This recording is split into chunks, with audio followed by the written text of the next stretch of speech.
My fiancé, 27 female, and I, 30 male, are getting married next year. I've pretty much let her run the show when it comes to the wedding and reception. Her last name is from her biological father, who left when she was 2. Her mother remarried, and she said for years that she couldn't wait to get married to change it. I've heard about what a piece of garbage this guy is for 6 years. I am the last male to carry my name. There are only 4 people with the name, so it's always been important to me to pass it on to my children. She wants to get married in a Catholic church. I'm not Catholic, but it means a lot to her, so I'm in the process of converting. She wanted to be close to her mom and sister, so I left a job I loved, found a new job, and we moved 4 hours away from my family to be closer to them. Her sister is a recovering alcoholic, so we don't keep liquor in our apartment despite the fact that I like to have a beer after work. I've made many changes to accommodate her. She's acknowledged this, and I always respond that all I care about is passing my name on, and she responds with a number of days until our wedding. Shortly after we arrived, Bio Dad contacted her out of the blue. He heard from relatives she was getting married and decided it was the perfect time to reconnect. All of a sudden, I now hear what a wonderful guy Paul is, how hard he's trying, and how wonderful it is that he's back. Often I get home from work, and she's gone, only to arrive home past midnight after being out with Paul and her half-siblings. I hate that I don't see her as much, but I know how much it means to her to have a relationship with him. At the same time, after years of hearing her trash him, I'm not even allowed to think bad thoughts about him. She's planning on having him walk her down the aisle, which I don't think is appropriate, but it's her decision. This weekend was the bombshell. This stung severely. I replied that it was her choice. I just wanted to pass my name down. She smiled uncomfortably and informed me that she wanted the first boy to carry her name because it would mean so much to Daddy. I told her that was not happening. She suggested that we hyphenate as a compromise. I told her that there was no negotiation, that I had one thing that was important to me. I'd moved heaven and earth to give her what she needed and everything else, but I wouldn't budge an inch on this. She told me I was being unreasonable. I responded that I've been in her life longer than he has and asked her who she was trying to start a life with, me or him.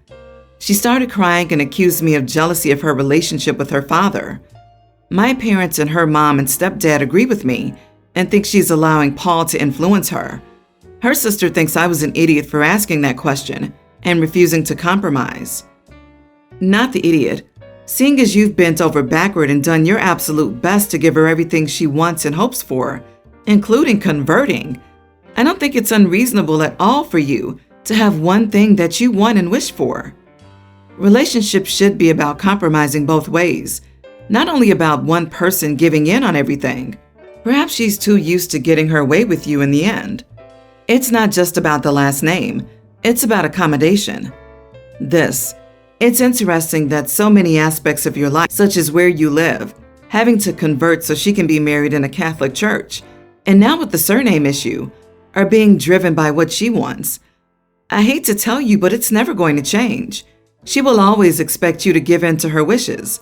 She does not know the meaning of the word compromise, and this situation with her bio dad is just plain weird. I would suggest that you take a big step back and think about if all of this is really what you want for your life. You should have a life partner, not a life dictator. You are not the idiot. Her idea of compromise is you do what she wants. There are more red flags here than in Fenway Park. Your fiancé is irrational and inflexible. I get that she's been hurt by Paul, and his magical reappearance here must be beyond a delight for her. But she needs to work through the abandonment and his sudden reemergence in her life in therapy, not at the altar. So I think you need to put the engagement on hold or call it off and schedule an appointment with a counselor. If she refuses to go, then there's your answer. My boyfriend, 23, of 7 years, recently started playing a new game called Black Desert. First, I want to preface the fact that he's not addicted to playing video games, and we both have a healthy, balanced routine. I, 22 female, had only ever heard of the game he was playing in passing, and I don't have much interest in gaming in the first place, but we have a few games we play together, and I thought I might as well try the game with him. However, After I start and finish a few quests, I meet up with him in game, and I'm met with almost a mirror image of myself. The model wasn't perfect, obviously, but the character looked almost exactly like me, down to the facial structure and body type. I was very reasonably creeped out, and I asked him why he had gone out of his way to make a character out of me. His weird explanation was that, if I have to look at a character model while I play a game, why not look at someone I already find hot? I said that he was creepy and obsessive, and that I needed a bit of distance. So I've been staying at a friend's place for about 2 to 3 hours. I just can't get the picture out of my head of my boyfriend spending hours creating a lifelike sculpture of me in a character creation menu. I'm starting to feel a bit bad for how I reacted though. So, am I the idiot? Okay, it was going to be no idiots here, but yeah, 7 years together. And after 7 years, he decides he'd rather look at you in a game than look at some random female character he made? Like, that's really kind of sweet, since it means he doesn't even want a fantasy to look at. He wants to see you being the strong warrior he has to stare at for hours at a time. The way you reacted is pretty bad. You're being an idiot about it. Heck, I bet he's even feeling hurt by that. If anything, since someone he's been with for 7 years just called him a creep for not wanting to stare at Big Boobs McGee like 90% of other guys, but instead at his girlfriend. You are the idiot, OP. Agree. We all get to set our own boundaries, but you're so creeped out by a video game character that your boyfriend of 7 years made to look like you that you can't be in the same house as him? That does not seem reasonable. I don't actually think it's reasonable to be creeped out by this at all. I find it cute when my husband makes characters that look like me. I don't think of it as him trying to be me, just that I'm a convenient visual reference, and that even years later he still finds me attractive. I see it as a compliment. I'm not prepared to call you not the idiot because you may have a reason for feeling so bothered. I.e., maybe you once had a stalker who took pictures of you without your consent. But I don't think many people with committed SOs would consider this creepy at all. Unless there's more context, I do believe you're overreacting somewhat.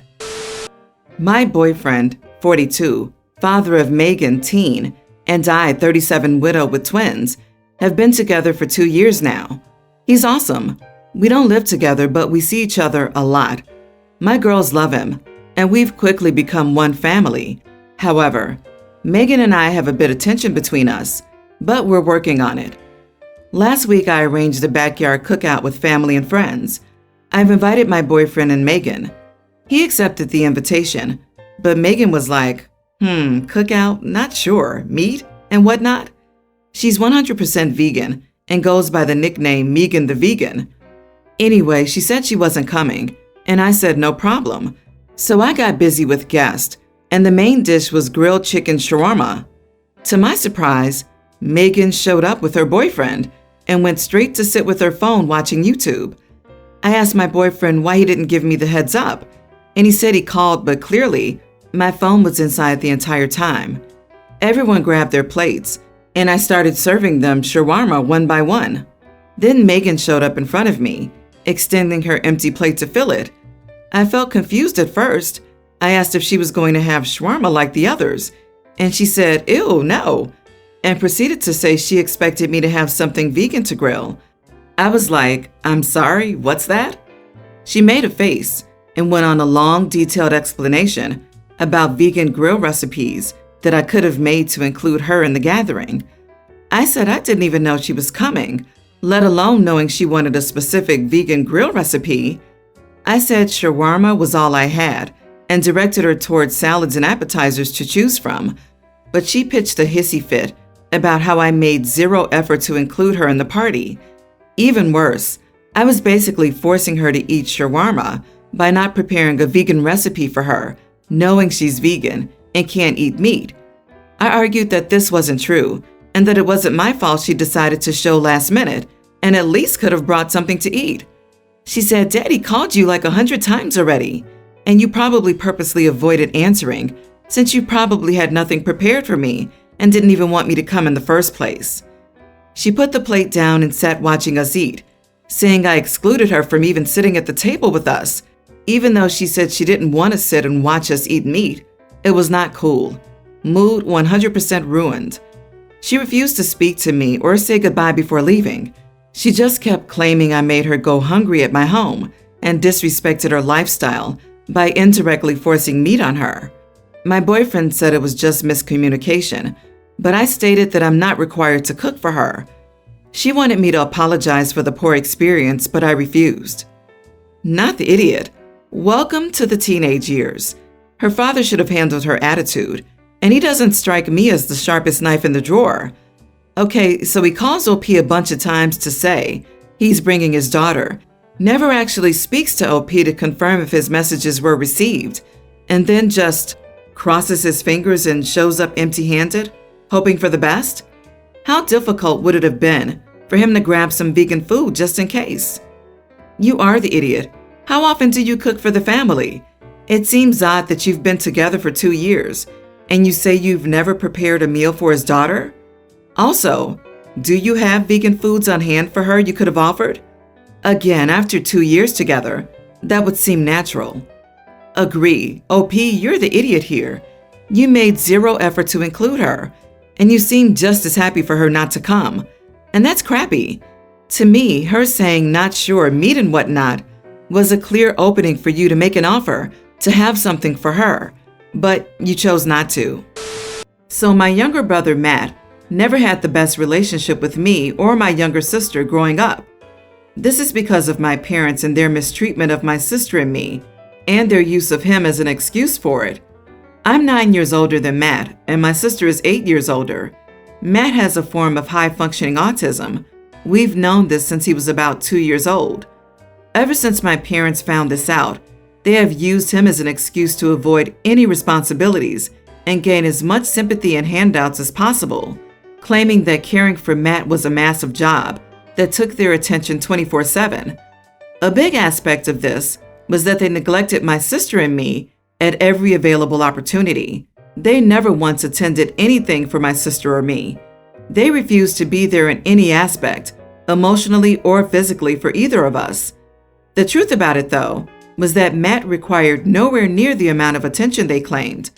Once he entered elementary school, he had no behavior issues and was very self-sufficient. Yet my parents would use him as an excuse for everything. They even once refused to pick my sister up when she was abandoned by friends almost 20 miles away, claiming Matt needed them here when he was fast asleep. We also both went through massive depressive bouts and were told by our parents that they didn't have time for our problems because of Matt. Finally, towards the end of my time living with my parents, my extended family slowly cut my parents out once they learned the extent of their lies regarding Matt. Suffice to say, this destroyed our relationship with Matt. For a long time, my sister and I despised him. Even today, our sister outright refuses to talk to him or our parents, only communicating with me. I am in low contact with the parents, but I realized long ago that Matt was blameless in this situation, and taking out my anger towards my parents on him was wrong. So around the time he entered college, I reached out and started a relationship with him. Out of nowhere, though, Matt asked me recently why my sister and I were so cold to him growing up. My sister nor I ever told him the truth, and seeing as he's an adult now, I decided he deserved the answer. So I told him that our parents are narcissists and exploited his autism as an excuse to neglect my sister and me. I told him how they left my sister 20 miles from home at night with no way home and used him as an excuse. He became very livid and confronted my parents about this. My parents have lost their minds now. They're accusing me of trying to ruin their relationship with Matt and claiming that I'm nothing more than an entitled brat. Sister as well has begun blowing me up, claiming that I need to stop opening old wounds and dropped contact altogether or stop involving her in this. Not the idiot. I have no sympathy for your parents. Continue to cut them off. If you told him your feelings just to cause a rift, then you would be the idiot. But I think it was probably beneficial to Matt. He probably spent a lot of time wondering what he did wrong or what was wrong with him, that his siblings hated him. Knowing that it was not about him or something he had done will probably go a long way about making him feel happier and more confident in general. I agree. Maybe he wasn't mistreated to the same extent as his siblings, but his parents used him as a pawn, lied to him, degraded him, and ruined his relationship with his siblings. He's a victim too, and deserved to know the truth. You don't owe it to your parents to keep whom they hurt and how a secret. Not the idiot, OP, but your sister's right that it's long been time to go full no contact. Good on Matt for standing up for you two. Not sure why your sister isn't interpreting it that way, except this is still incredibly painful for her. And because of that, please engage with her. Get her to open up to you. You all should seek some counseling individually and together. Maybe all three of you can go one day, when she's worked through it and is more comfortable. I have an old college friend, Nick, 32 male. He has a fiancée, Sophie, 24. They've been together 3 years, and Nick has repeatedly suggested an open relationship, to which Sophie has refused, until a few months ago, when he said he'd only propose if she agreed to try an open relationship. She agreed.